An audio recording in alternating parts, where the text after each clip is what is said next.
Olá, uma boa noite para você. Já estamos no ar com o Jornal Boa Notícia desta quarta-feira. Seja muito bem-vindo. Olha só, antes de mais nada, eu quero abrir a nossa edição de hoje com uma notícia mais do que boa. Eu faço questão de te contar a história de superação do seu Tomé. Ele passou por dias muito difíceis por causa da Covid-19, mas agora, com alegria, ele conta pra gente como superou essa doença. E olha só, ele garante que a fé foi uma grande aliada nesse momento. Vamos ver. Enquanto a ciência busca o tratamento mais eficaz contra a Covid-19, muitos já superaram a doença pela força da fé. Mesmo em meio à angústia de enfrentar uma situação tão difícil, se apegar ao Pai é uma forma de encontrar forças. E quem venceu a batalha contra o coronavírus foi seu Tomé, pois acreditou na misericórdia de Deus. E mesmo estando no grupo de risco, não deixou se abater. Hoje é só alegria com a família. Não só pelos 63 anos, mas por já ter passado por um transplante renal, ele realmente era uma pessoa frágil para enfrentar a doença. Afinal, toda e qualquer comorbidade é agravante para a Covid-19. Por isso, quando se sentiu mal e foi levado para o hospital, o medo tomou conta dele. Senti muita febre e o coração, quer dizer, o batimento cardíaco muito alterado, né? O batimento cardíaco alterado, a pressão variando ali de 20, 21, 18, 17, por ali. Tomando medicamentos e tal. E mesmo assim não mudava a reação. E muita falta de ar. O ar tapava, eu não conseguia. A respiração curtinha, mas bem curtinha assim, parecia que alguém estava abrindo assim, mas preocupado fechava de novo, né? Tornava a fechar. Eu com aquele ar ofegante, e aí eles foram fazer os exames. Quando chegou o resultado, o doutor Pedro, que entrou na sala, né? Ele perguntou meu nome, eu dei o nome.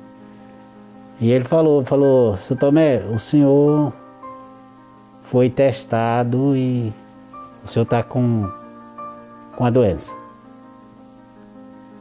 Eu, na hora, levei um abalo, eu acho que todo mundo leva, e eu principalmente, porque o maior medo que eu tinha era que acontecesse isso comigo pelo fato de eu ter um transplante, ter 63 anos de idade, e isso tudo me prejudicaria, né, para uma recuperação. Mas mesmo diante de uma situação tão complicada, ele não desistiu. Se forçou a comer, reagiu, lutou contra o vírus, pois encontrou em Deus o impulso que precisava. Só que em compensação também, eu comecei a pensar que essa doença, ela é uma doença diferente de tudo que a gente já pensou. Porque ela entra no pulmão da gente, na respiração, no ar. E o ar é a vida, né? O ar é a vida, ela entra no ar, então ela consegue tapar a nossa respiração. E eu lembrei de um texto bíblico, no livro de Gênesis, que eu acho que até compartilhei com meu filho, com Moisés, à noite ainda, isso era madrugada. E nesse texto é quando Deus faz o homem, que ele pega o homem, né, do barro, faz ali o Adão, e eu lembrei só daquela parte que fala assim, que ele soprou nas narinas e deu fôlego de vida. Então aquilo ficou na minha cabeça. Eu comecei a pensar, eu falei, Deus não pode tirar esse fôlego de vida. Ele me deu esse fôlego de vida. E Ele não pode tirar esse fôlego de vida. Ele não vai tirar. Diante de tantas dificuldades enfrentadas e da angústia que dominou seu coração, seu Tomé contou com um grande apoio, que jamais vai esquecer. Quando o médico voltou de novo, ele me perguntou o seguinte, falou, me diz uma coisa, o senhor confia? O senhor sabe do risco que o senhor está correndo, o senhor é transplantado, seu médico me falou e tal, mas o senhor confia? Confia. Ele disse, então vamos junto, vamos estar junto. e aquele vamos estar junto do Dr. Pedro, foi como se eu tinha... Alguém chegou com as tábuas, alguma coisa, e botou debaixo de mim assim, e conseguia me equilibrar. O Dr. Pedro, por quem seu Tomé sente tanto carinho e gratidão, trabalha na Santa Casa de Misericórdia de Goiânia. Aqui os profissionais se reúnem todos os dias em oração pela vida dos pacientes, clamando ao Pai misericórdia. O hospital está com um espaço preparado para receber pacientes que precisam de cuidados por conta desse vírus. Seu Tomé, nosso paciente já de alguma data, transplantado renal aqui da Santa Casa, ele veio para uma consulta ambulatorial e evidenciaram que ele poderia ter a infecção pelo novo coronavírus, foi internado, ficou conosco um período grande de internação e durante esse período ele desenvolveu insuficiência respiratória, foi necessário o uso de oxigênio, mas ele conseguiu sair desse problema do coronavírus e recebeu alta, saudável, tranquilo, curado. A cura representa uma vitória não só para o paciente, mas também para os profissionais de saúde, que encontram esperança em meio ao caos. No vídeo dá para perceber o quanto a saída do seu Tomé do hospital foi comemorada com alegria e muita emoção.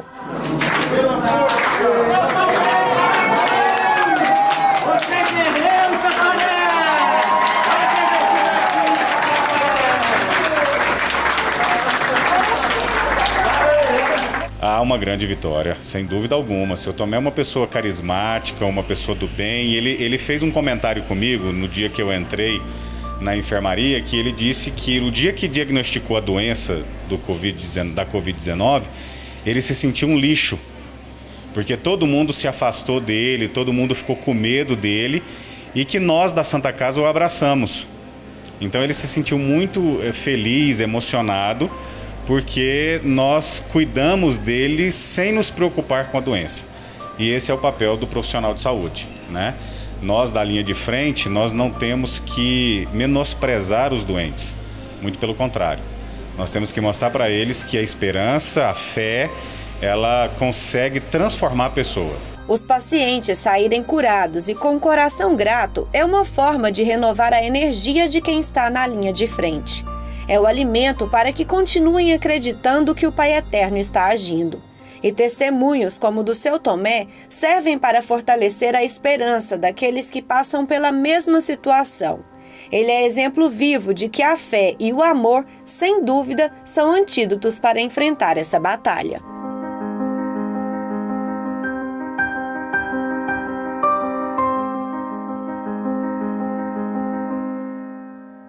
É isso mesmo, o seu Tomé é um grande exemplo para nós de fé e é sempre bom a gente dar notícias boas, né? E em tempo de coronavírus, em que nós somos bombardeados durante todo o dia com notícias preocupantes, noticiar a recuperação de uma pessoa é muito importante e muito gratificante para nós.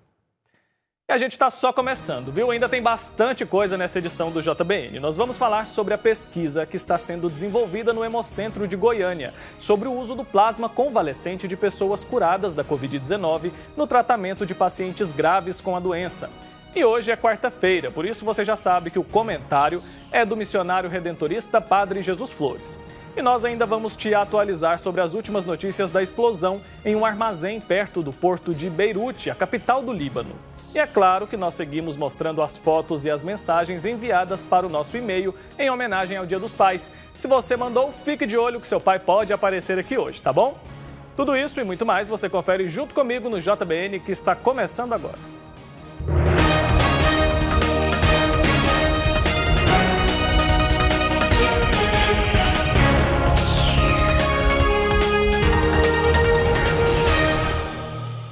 Em Goiânia, o Hemocentro está desenvolvendo uma pesquisa sobre o uso do plasma convalescente de pessoas curadas da Covid-19 no tratamento de pacientes graves com a doença. Mas, para isso dar certo, os pesquisadores pedem que mais pessoas sejam voluntárias nessa doação.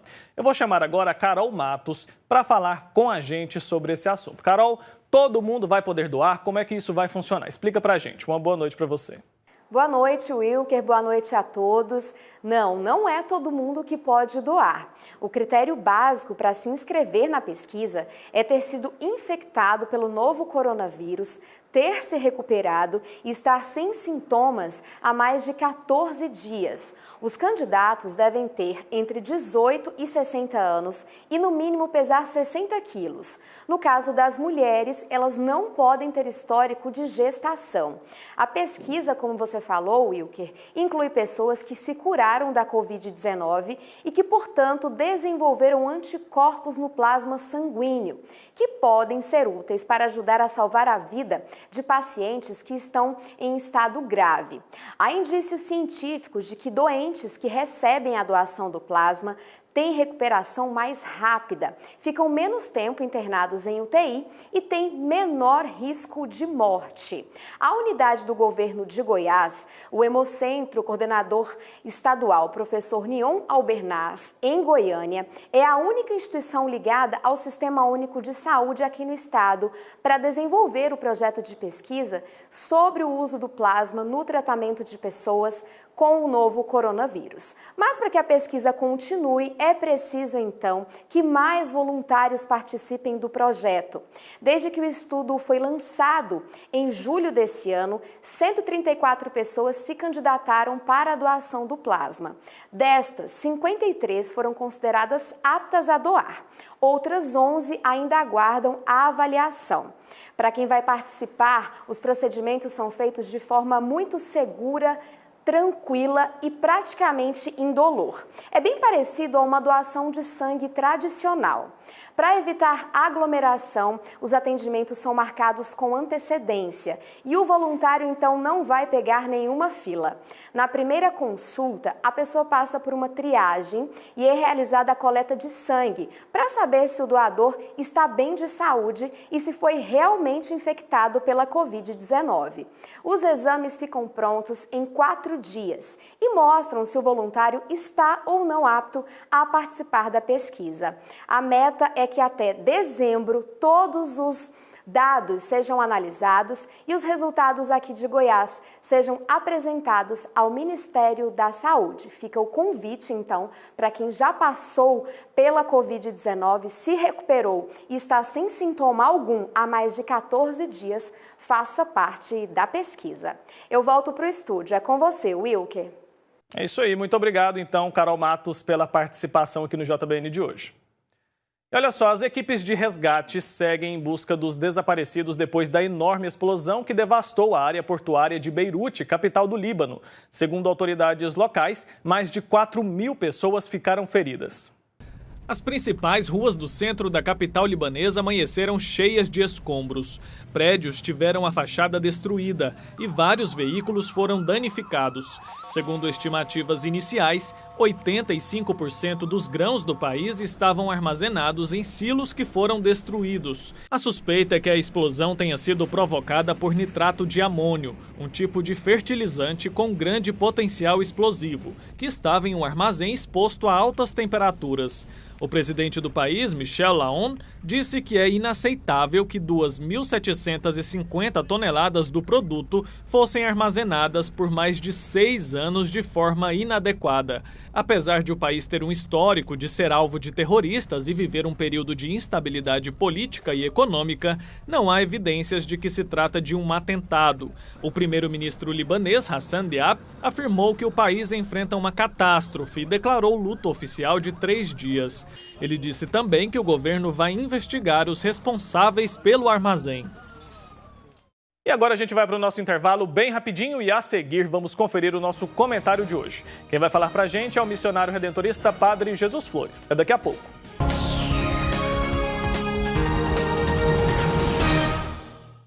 O amor do Pai Eterno está presente em todo lugar. E a missão da FIP é levar esta mensagem adiante. E tudo isso só é possível graças à nossa união. Reze conosco, ajude a fazer o bem. Faça parte desta família de amor.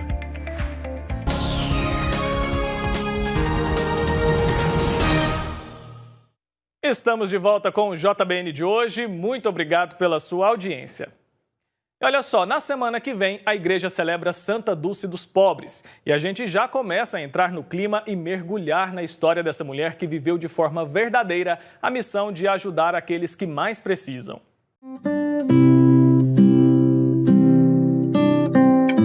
Rua Rua São José de Baixo. Rua onde nasceu Santa Dulce dos Pobres, em 1914, no dia 26 de maio. Santa Dulce, ela teve uma infância maravilhosa na Rua São José de Baixo. Lá foi as primeiras brincadeiras que ela teve com seus irmãos, de futebol, de guerra de mamonas. E ela também gostava de brincar de boneca. Mas o que realmente chamava a atenção de Santa Dulce dos Pobres é quando ela avistava, do outro lado, os necessitados, os pobres, vindo. E ela ia correndo, gritando: vem eles! Vem eles! E depois ia até a cozinha e falava: mãe, me dá algo para ajudar eles.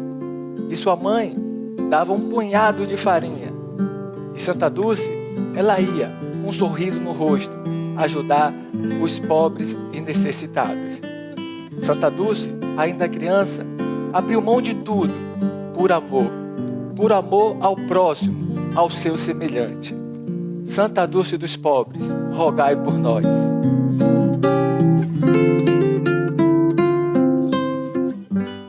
É isso mesmo, rogai por nós, Santa Dulce dos Pobres. Semana que vem, a gente vai conferir junto aqui no JBN uma série de reportagens muito especial sobre a vida de Santa Dulce. Você, é claro, não pode perder. E os associados à FIP sabem que todo mês o Padre Robson de Oliveira envia uma carta especial aos filhos e filhas do Pai Eterno que fazem parte desta obra de evangelização. A deste mês deve chegar em breve aí na sua casa. Mas se você já quer deixar a sua contribuição, a FIP está usando outros meios. Um deles é o código que está aparecendo no canto da sua tela, tá vendo? É bem fácil de usar. Eu vou te explicar. É só você pegar o seu celular. Você pega o seu celular, liga a câmera dele e aponta para esse código. Aí você vai esperar só um pouquinho que ele vai te levar direto para a página de doações do nosso portal. Lá você vai conferir as formas de contribuição. O boleto é bem fácil de usar, ele pode ser gerado e pago por meio do aplicativo do seu banco, aí no seu celular mesmo, sem complicação. Então fica aí essa forma também de você fazer a sua doação e assim você continua fiel a essa grande obra de evangelização, tá certo? Olha só, chegou o momento de conferir o nosso comentário de hoje. Quem vai falar para a gente é o missionário redentorista Padre Jesus Flores. Vamos acompanhar. Diante do fato da pandemia do coronavírus, houve estratégias diferentes nos países. A China, onde surgiu, conseguiu a proeza de 3 mortes por milhão de pessoas. O Uruguai teve 35 mortes e sem quarentena. O governo foi competente, a população educada e esclarecida soube corresponder. O Brasil não acreditou no perigo da pandemia. Considerou-a apenas uma gripezinha e não se preparou para enfrentá-la. Diante de sua chegada ao país, o governo federal, governos estaduais e municipais se julgaram no direito de cometer todos os erros possíveis e impossíveis no combate ao coronavírus. O resultado é a tragédia que vivemos, com 2.808.076 casos e 96.096 mortos. Um rombo de centenas de bilhões nas contas públicas da União, rombo nos estados, 8 milhões de desempregados, milhões de estudantes sem escola, queda no padrão de vida da população, que está aí perplexa e sem perspectivas de futuro. Quem vai pagar o preço de tanto sofrimento e de tanto prejuízo? Há culpados. Há culpados. Eles precisam ser julgados. É isso aí, muito obrigado, Padre Jesus Flores, pelo comentário de hoje. E olha só, você não pode deixar de acompanhar aqui na TV Pai Eterno a transmissão de 2 missas especiais amanhã, quinta-feira. A primeira será às 7 da manhã, como você pode ver aqui na nossa tela. Olha, às 7 da manhã, a missa solene Bom Jesus da Lapa, que vai ser transmitida lá da Bahia. E às 4 da tarde, mais tarde, né, a missa da festa da paróquia Meu Bom Jesus, em Belo Horizonte. Nesses dois horários você acompanha essas missas super especiais. Essa segunda, aliás, vai ser até transmitida, vai ser presidida pelo arcebispo de Belo Horizonte, Dom Valmor Oliveira de Azevedo. Então anota aí, a gente te espera para rezar juntos aqui na TV das Bênçãos do Pai, tá certo? Fica o convite. E olha só, chegou também o momento da gente falar sobre o Dia dos Pais.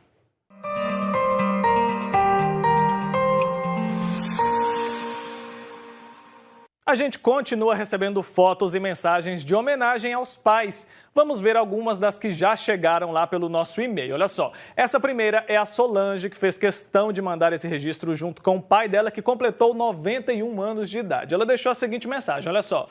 Gratidão ao Pai Eterno por ter colocado ele em minha vida. Uma chuva de bênçãos. Só agradecimento. Obrigada. Tá aí então o registro da Solange. A próxima é da Kátia. Ela também mandou a foto ao lado do pai dela, que é o João. Ela agradeceu pela oportunidade e disse o seguinte, olha, sou grata a Deus por ter você como meu pai. Te amo. Obrigada por tudo. Tá então o registro dela. E o próximo é a Maria José, que mora lá em Triunfo, no Pernambuco. Foi ela quem mandou essa foto do esposo Adalberto Júnior e da filha Ana Beatriz, de 8 anos de idade, que disse o seguinte, olha só a mensagem que ela deixou para o pai, ó, te amo, papai, que Deus abençoe sempre os seus dias. Que bonitinha, né? Mandou a foto ali ao lado do pai. E a Emeline Diniz também enviou o registro do pai dela. Olha só, o pai é o Edson Rodrigues. Infelizmente, durante neste Dia dos Pais, ela não vai poder passar essa data junto com o pai dela. Mas ela fez questão de escrever o seguinte para o pai, olha só.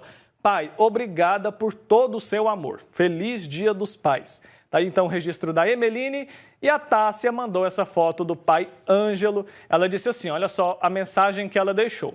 Ela escreveu, esse último ano foi de superação. Você não é brincadeira, enfrentou e ainda está enfrentando uma doença que quase te levou. Mesmo nesse período difícil, você ainda mantém a alegria e não desanima. Sua fé em melhorar segue intacta. Você é um exemplo de garra. Então tá aí a história, né, dela, que deixou a história do pai e toda a declaração de amor, a mensagem de amor para esse Dia dos Pais. Então fica registrado então a homenagem de todos esses filhos que amam muito seus pais. E você aqui que ainda não mandou a sua foto, a mensagem, pode fazer isso ainda? O nosso e-mail, você já sabe, é o jbn@tvpaieterno.com.br. Manda lá, que eu tenho certeza que seu pai vai ficar muito feliz. E não se esqueça também de mandar a sua cidade, né? De qual cidade, qual estado você está mandando a sua mensagem para a gente registrar aqui, tá bom? Então é isso, a gente encerra assim o JBN de hoje. Muito obrigado pela sua audiência. A gente vai ficando por aqui, lembrando que amanhã eu volto e, é claro, eu conto com a sua companhia. Então, forte abraço para você, se cuide e até lá.